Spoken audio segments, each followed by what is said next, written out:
And well, many ocean carriers have stopped their ships from using the Red Sea following the projectile attack from the Yemen-based Houthi militia.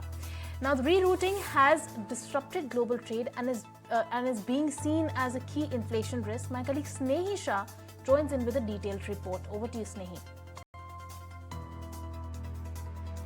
Well, on the 15th of December, the world's second largest container shipping company, Maersk, announced that it will suspend all container shipments through the Red Sea and reroute its vessels around South Africa's Cape of Good Hope in response to the attacks on its vessels in the Red Sea.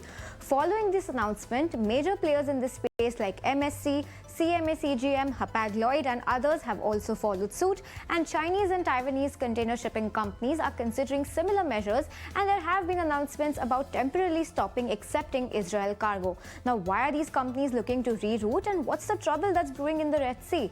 Iran-backed Houthi militants in Yemen attacked commercial vessels in the Red Sea to show support for the Palestinian militant group Hamas.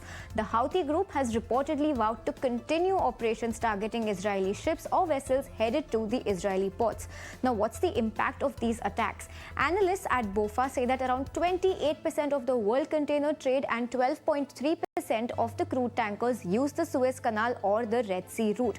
That map will be on the screen shortly. Alternate routing via the Cape of Good Hope would add an average of 30% to journey times for containers, or about 22 days more on a round-trip basis. That is indicated by the red line on the map that shows an entire rerouting from the Cape of Good Hope all the way to Europe. Now, if all companies were to adopt such measures, this would cut shipping capacity on routes from Asia to Europe by roughly 30%.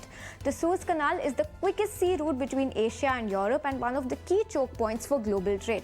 Recall the supply chain snarls caused when the Ever Given container ship got stuck in the Suez Canal for just 6 days in 2021, but disrupted around $9.6 billion worth of world trade per day. For businesses, the immediate impact will be felt via higher trading costs, like higher insurance premiums and delays in shipments given diverted vessels.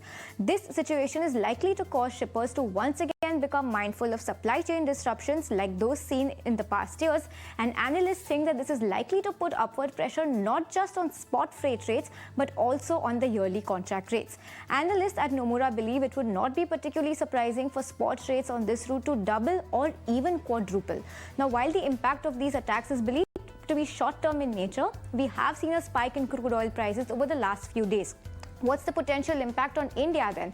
One of the biggest impacts of the blockage of trade or use of alternative routes is usually an increase in the freight rates as routes get longer and volumes reduce. Now, while this is beneficial to shipping companies, increasing costs of transportation and delays in shipments could have a much larger impact.